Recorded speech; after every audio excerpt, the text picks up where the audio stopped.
First Contact Protocol. The Galactic Academy of Warfare and Strategic Studies floated in the void between three star systems, its crystalline spires gleaming with the collected light of distant suns. The Academy had stood for over 12,000 cycles, training the finest military minds from across the Galactic Confederation's 217 member species. Senior instructor Zalvikar adjusted her exoskeletal supports as she prepared for the day's lecture. After 60 years teaching at the Academy, she had developed a reputation for being demanding but fair. Her course on Emergent Species Threat Assessment was mandatory for final-year officer cadets, and she took particular pride in its rigor. "Instructor," her assistant Milo chirped, his feathered appendages fluttering with excitement. "The new data package has arrived from the Scout Division."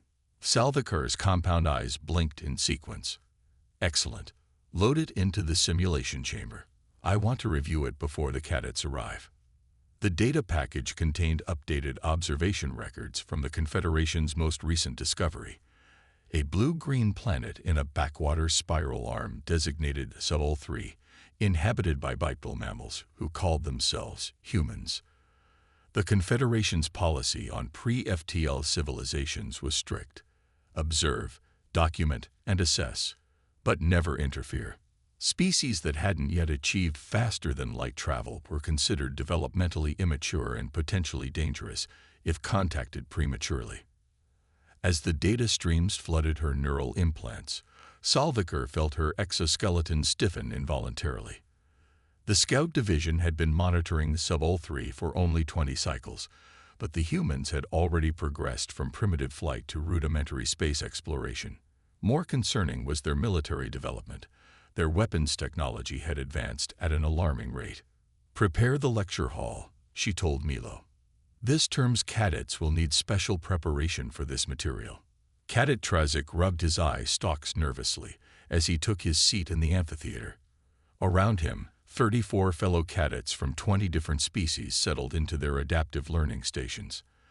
As a Velgorian, Trazik's gelatinous form required a specialized containment field, but it gave him the advantage of 360-degree sensory perception. "Have you heard about today's subject?"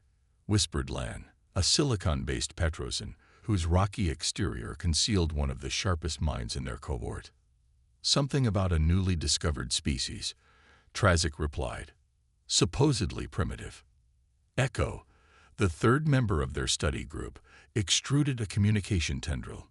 The mist collective entity was composed of billions of microscopic organisms that formed a vaguely humanoid shape.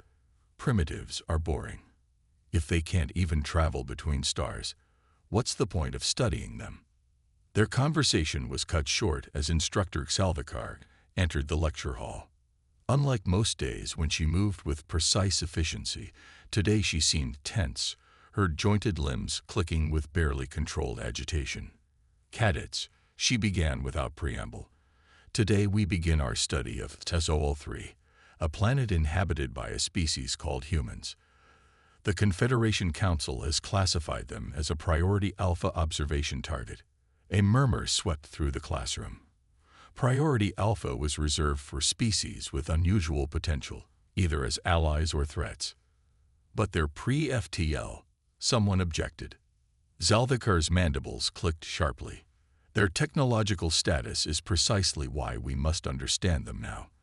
The Scout Division has captured extensive footage of human warfare, and our task is to assess their potential threat level should they achieve interstellar capabilities."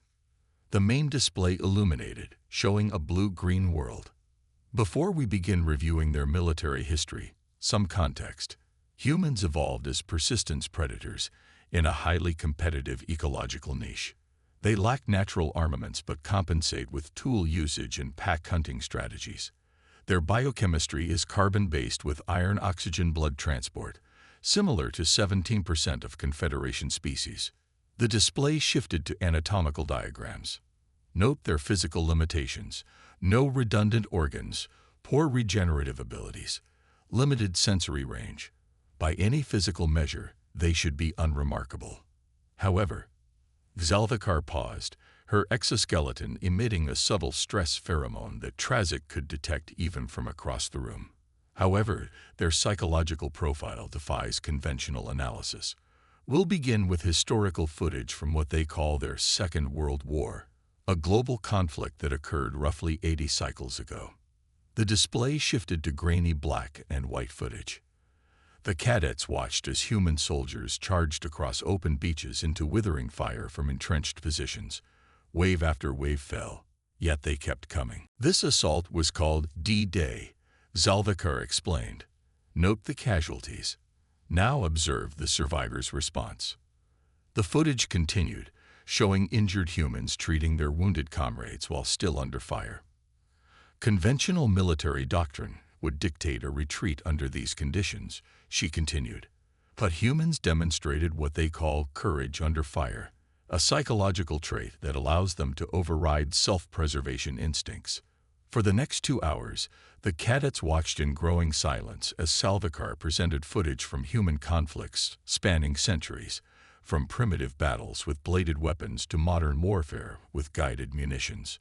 Your assignment, Zalvikar announced as the lecture concluded, is to analyze 20 hours of human combat footage. Divide into your study groups and prepare a preliminary threat assessment. Focus particularly on psychological factors. As the cadets filed out, Trazik noticed something unusual. Instructor Zalvikar's normal composed demeanor had cracked, revealing what appeared to be genuine concern. This can't be real, Echo insisted, his misty form agitated as they reviewed the footage in their assigned study pod. No rational species would continue fighting with these casualty rates. 3 hours into their assignment, all 3 cadets had fallen silent, their initial skepticism replaced by a growing unease. The display showed human soldiers in a place called Stalingrad, fighting house to house in temperatures cold enough to freeze their primitive weapons. The database indicated casualties in the millions, yet neither side surrendered. Computer, Lan requested, his crystalline voice unusually subdued, provide context for these mortality figures relative to total population. The Battle of Stalingrad resulted in approximately 2 million casualties from a global human population of 2.3 billion. The AI responded, representing 0.087% of their total species. That's not the disturbing part, Trazik said, his gelatinous form rippling with distress. Look at what happens after these conflicts. The footage shifted to show rapid rebuilding, technological advancement, and population growth following devastating wars. They don't just survive catastrophic conflicts, Trazik observed. They seem to accelerate their development because of them. It's as if warfare catalyzes their innovation. Perhaps that explains their technological progression rate, Lan suggested, pulling up comparative data. They've advanced from atmospheric flight to space exploration in less than a single generation. Computer, Echo requested, show footage of human special forces training. The display shifted to show what the database classified as selection courses for elite human military units. The cadets watched as humans voluntarily subjected themselves to conditions that would qualify as torture under Confederation law: sleep deprivation, extreme temperature exposure, psychological stress, and physical exhaustion beyond normal endurance limits. Why would they do this to themselves? Echo's misty form contracted in distress. They're creating something, Trazik realized, eye stalks fully extended in horrified fascination. They're deliberately pushing beyond their biological limitations to forge more effective warriors. Computer, Lan requested, what percentage of candidates complete these special forces training programs? Historical completion rate for elite human special operations training ranges from 10% to 30%. The AI responded. So 70% to 90% of their strongest warriors fail these voluntary trials. Echo noted, yet they continue to administer them because the survivors demonstrate exceptional capabilities. Trazik gestured with a pseudopod at another segment of footage. Humans performing emergency medical procedures on themselves in combat conditions, continuing to fight despite injuries that should have been incapacitating. I think I understand now why Instructor Xalvikar seemed concerned, Trazik said quietly. Conventional threat assessment models may not apply to species with this psychological profile. The three cadets worked through the night, compiling their analysis. By morning, none of them had managed proper rest cycles, and all three exhibited signs of psychological distress. We should present our findings, Lan suggested as they prepared to return to the lecture hall. But I'm not sure anyone will believe us. They'll believe the footage, Trazik replied. What they'll struggle with is accepting the implications. Echo's misty form had condensed to half its normal size, a sign of extreme agitation in his species. If humans ever develop interstellar capability. He didn't need to finish the thought. All three cadets had reached the same disturbing conclusion. The human paradox. The lecture hall hummed with subdued conversation as the study groups reassembled. Trazik noticed immediately that something had changed overnight. Nearly a third of the seats remained empty, and those cadets who had returned displayed obvious signs of distress. A Florian cadet's normally vibrant petals had wilted to a dull gray, while a pair of quantum-entangled twins, usually in perfect synchronization, flickered in and out of phase with each other. Instructor Xalvikar entered, her exoskeleton now reinforced with additional support structures, a sign she anticipated a difficult session. I see many of you have been affected by yesterday's assignment, she began, her voice modulated to Project Calm. This is not unexpected. In the 12 cycles I've been teaching this particular case study, the response has always been significant. She activated the main display, showing a statistical breakdown of human conflicts. Today, we will discuss what makes humans unique among observed species and why the Confederation considers them a special case. Let's begin with your preliminary assessments. One by one, the study groups presented their findings. The patterns were consistent. Every group had identified anomalous psychological traits in human warfare that defied conventional military logic. When it was their turn, Trazik moved his gelatinous form to the presentation platform. Our analysis focused on what we've termed the sacrifice paradox, he began. Humans demonstrate a unique willingness to accept certain death when their actions might save others or advance collective goals.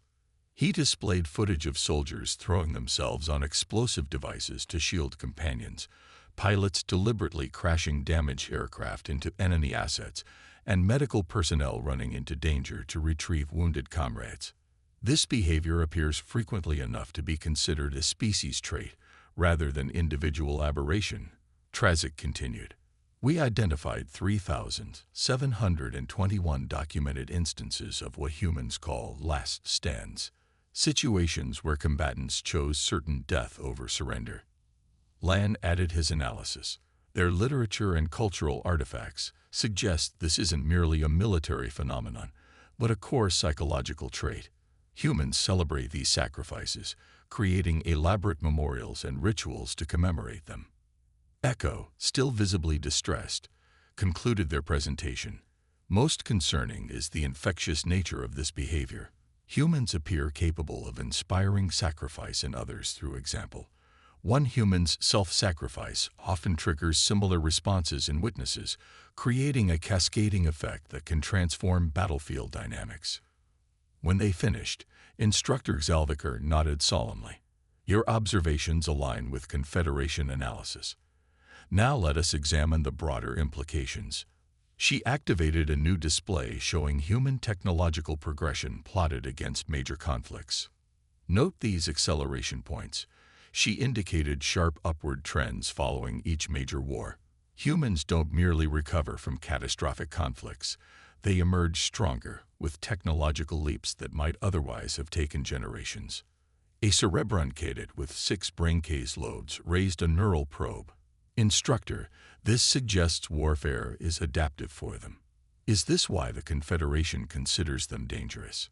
Partially, Xalvikar replied. But there's something more fundamental. Computer, display case study 17B.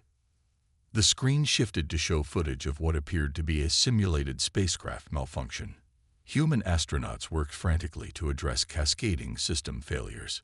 This training exercise deliberately presents an unwinnable scenario, Zalvikar explained.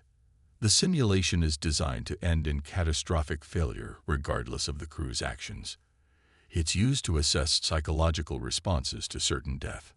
The cadets watched as the humans continued problem-solving even as their simulated oxygen depleted and systems failed around them.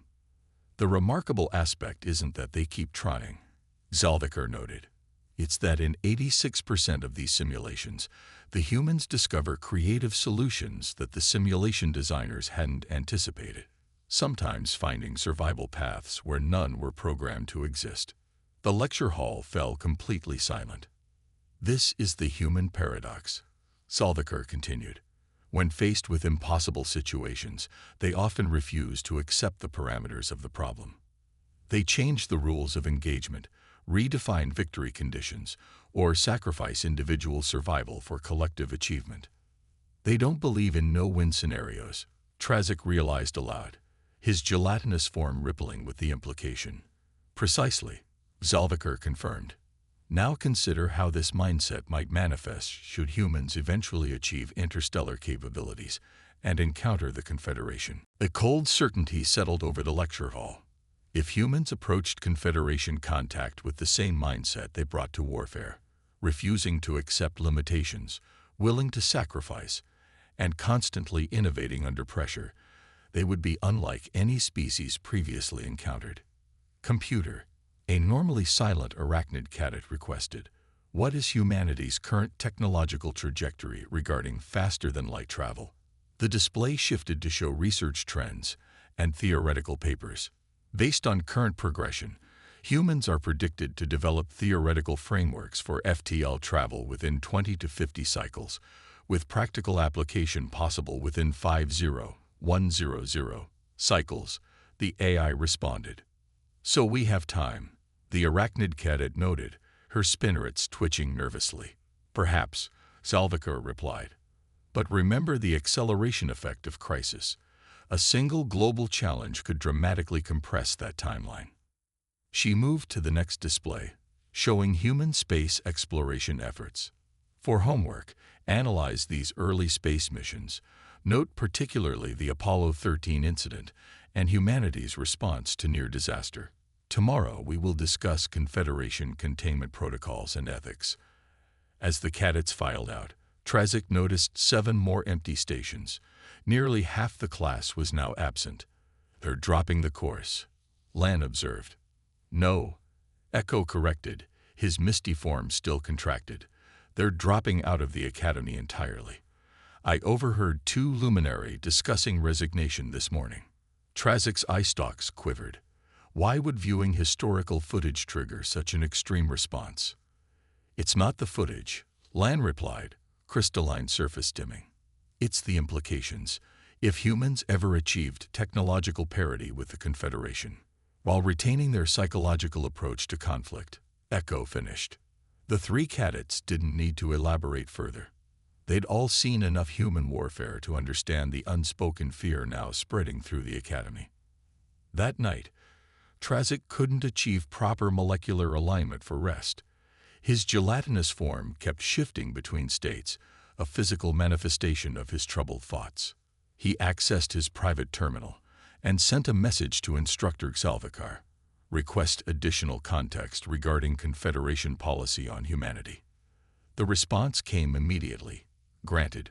Report to Restricted Archives. Level 7. The archives were housed in the Academy's central spire, accessible only to senior instructors and specially authorized cadets. As Trazik's containment field hummed along the crystalline corridors, he noticed the increased security, quantum locks, and consciousness scanners that verified not just identity, but thought patterns. Instructor Zalvikar waited inside a secure viewing chamber, her exoskeleton now in full formal configuration. Your request indicates you've grasped the significance of our human studies, she said without preamble. Few cadets pursue additional information. Most prefer to distance themselves from the implications. I need to understand, Trazik replied simply. The footage we've reviewed shows historical conflicts, but humanity has been peaceful for several cycles now. Perhaps they've evolved beyond their warlike tendencies. Salvaker's compound eyes flashed in sequence, the equivalent of a grim smile. Computer, display current Sol 3 monitoring feed. Authorized access Salvaker Prime. The display activated, showing real-time observation data from Earth. Multiple conflicts flickered across the globe, smaller than the historical world wars, but unmistakably violent. They haven't changed, Salvaker explained. They've simply distributed their conflicts more efficiently. The Confederation has been monitoring humanity for longer than I indicated in class, nearly 100 cycles, not 20. Our first observation satellites reached their system shortly after their first nuclear exchange. She manipulated the display, showing decades of observation data. What you're about to see is classified Priority Omega. Confirmation of access will be permanently recorded in your file. Trazic's gelatinous form pulsed in affirmation, the closest his species could come to a nod. The display shifted to show a three-dimensional matrix of probability calculations, the Confederation's predictive model for species development. Standard species modeling shows a consistent pattern, Salvaker explained. As civilizations develop technologically, they typically grow more peaceful. The correlation is so reliable, it's considered a developmental law. She highlighted humanity's trajectory on the matrix, a line that defied the standard curve, showing persistent conflict regardless of technological advancement. Humans are the only observed species that consistently deviates from the pattern. They develop technology through conflict, use that technology to wage more sophisticated warfare, then use warfare to drive further innovation. It's a self-reinforcing cycle that our models suggest will continue even if they achieve interstellar capability. Trazic's eye stalks extended fully as he absorbed the implications. The Confederation faces a unique ethical dilemma, Salvaker continued. Non-interference with pre-FTL species is our foundational principle. Yet our models predict with 89.7% confidence that if humans develop interstellar travel independently, their initial contact with the Confederation will likely lead to conflict. What's the alternative? Trazic asked, already suspecting the answer. The Surveillance Council has proposed 3 options, Salvaker replied, displaying a classified document: containment, intervention, or preemptive neutralization. Even through his containment field, Trazic felt a cold shock ripple through his molecular structure. Neutralization was a euphemism for species extinction, a measure so extreme it had never been implemented in Confederation history. This is why I authorize your access, Salvaker said, her voice softening. The Academy doesn't just need officers who can follow protocols. We need thinkers who can help us navigate unprecedented ethical challenges. Humanity represents exactly that. As Trazic absorbed the classified data, he understood why so many cadets had resigned. It wasn't just fear of humans, it was fear of what the Confederation might become in response to them. Part 3. The Quarantine Decision. The final day of human studies dawned with a sense of grave ceremony. Only 17 cadets remained, barely a third of the original class. Those who stayed exhibited the calm resolution of beings who had confronted a disturbing truth and chosen to face it rather than retreat. Instructor Salvaker entered accompanied by 3 figures Trazic recognized from Academy historical displays: Fleet Admiral Zorak, Diplomatic Overseer Ishana, and Theoretical Futures Architect Guam. The presence of such high-ranking officials transformed the classroom into what felt like a formal Confederation hearing. Cadets, Salvaker began, today's session departs from standard curriculum. You have been selected to participate in a preliminary determination council regarding species Sol 3. Admiral Zorak stepped forward, his ancient reptilian form commanding immediate attention. Your analyses of human warfare capabilities have been reviewed at the highest levels. Before the Confederation makes its final determination regarding humanity, we wish to hear your recommendations. Trazic exchanged startled glances with Lan and Echo. Student analyses were never considered in actual policy decisions. To be clear, diplomatic overseer Ishana added, her luminescent form pulsing gently, this isn't merely an academic exercise. The full Confederation Council convenes in 10 cycles to determine humanity's classification and appropriate response protocols. Your perspectives will inform that decision. Futures architect Quam, whose quantum-entangled consciousness existed partially in probable futures, hummed with temporal distortion. Choose your words with care. Some of you will eventually hold positions where your recommendations today might become the policies you implement tomorrow. Instructor Xalvikar activated a secure communication field around the classroom. We will proceed in formal deliberation format.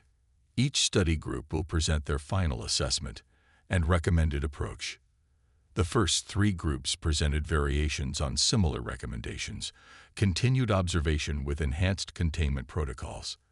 They cited humanity's violent tendencies, but acknowledged their creativity and resilience as potentially valuable if properly channeled. When Trazic's group was called, he moved his gelatinous form to the center of the room, accompanied by Lan and Echo. Our analysis has led us to a conclusion that differs from standard Confederation doctrine. Trazic began. Rather than viewing humanity through the lens of threat assessment, we propose considering them through the framework of potential symbiosis. A murmur rippled through the room. The same psychological traits that make humans formidable in warfare, their creativity under pressure, willingness to sacrifice for collective goals, and refusal to accept defeat, could make them exceptional allies if their development is guided rather than contained. Lan continued, we've identified 147 historical instances where human adversaries became allies within a single generation. Their capacity for psychological transformation exceeds any species in our database. However, Echo added, this transformation appears contingent on a specific pattern of interaction.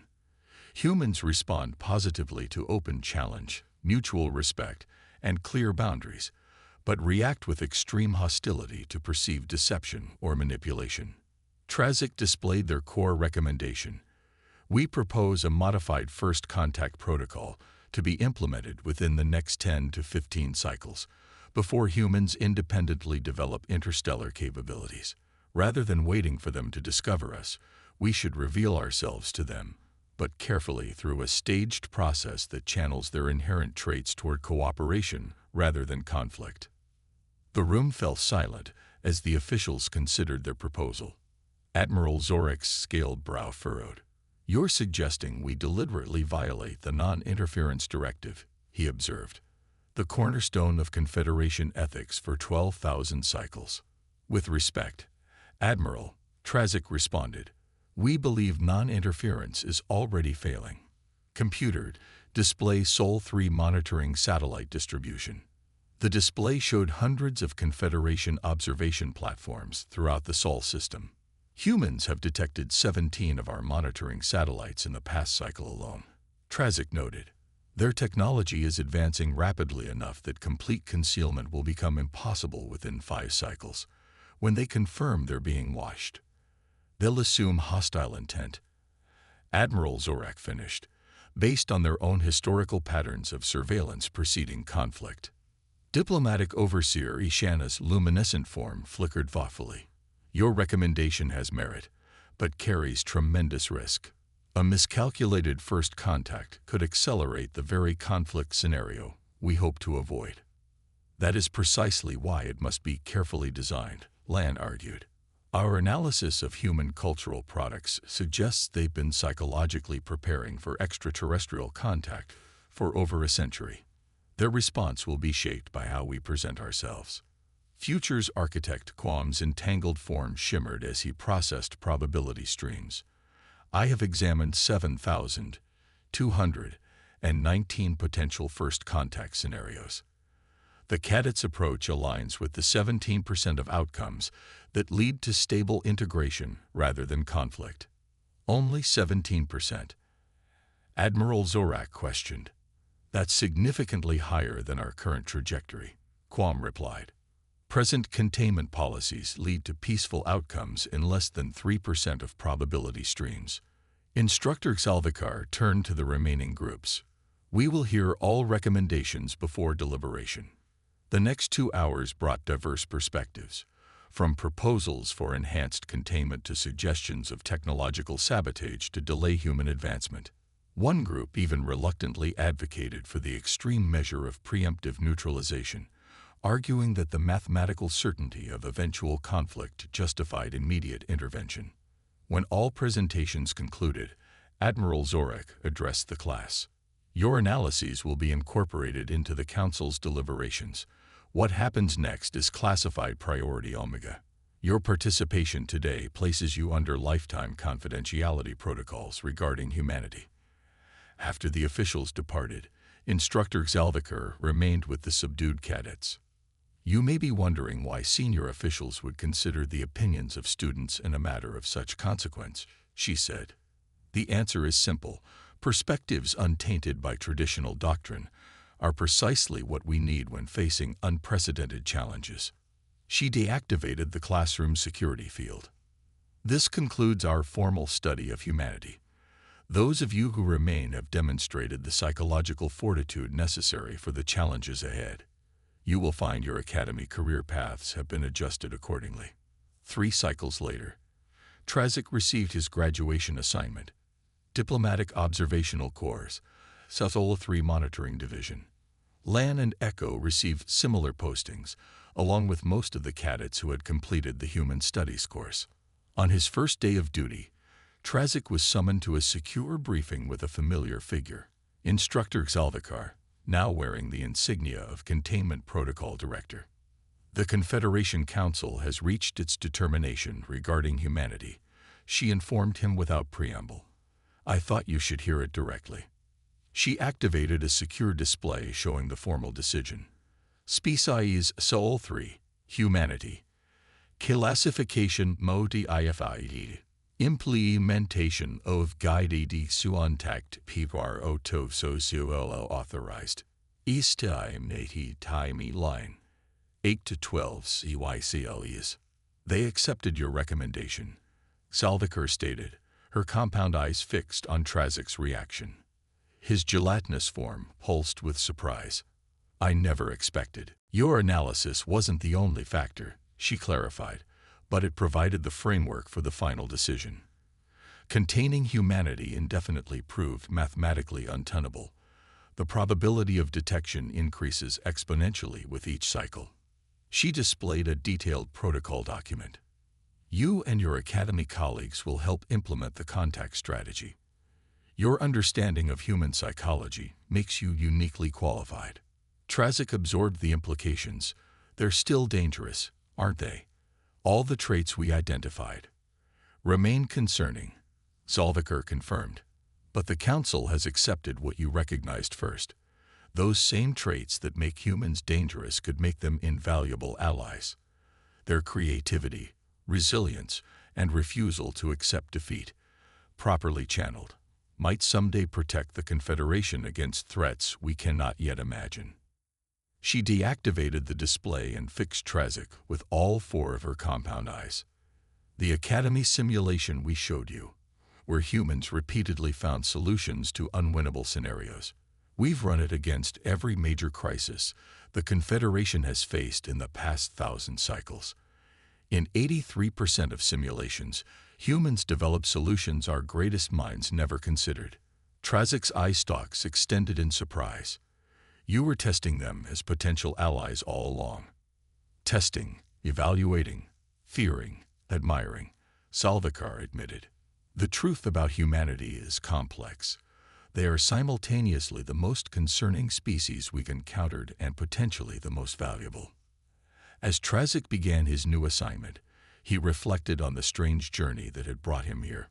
What had begun as an academic study of a primitive species had transformed into perhaps the most significant diplomatic initiative in Confederation history. Through his monitoring station, he observed Earth, still embroiled in conflicts, still struggling with its violent tendencies, but also creating art, exploring space, and demonstrating the unique resilience that had so disturbed and fascinated the Academy cadets. In 8 cycles, humanity would learn they weren't alone in the universe. The Confederation would extend a careful greeting designed to channel human nature toward cooperation rather than conflict. Whether it would succeed remained uncertain. The probability model still showed significant risks. But as Trezek settled into his new role, he understood something fundamental that the Academy had tried to teach them. The greatest challenges often contain the greatest opportunities. Humanity represented both, a potential threat of unprecedented proportions, and a potential ally unlike any the Confederation had ever known. The quarantine would end. The guided contact would begin, and the galaxy would never be the same again.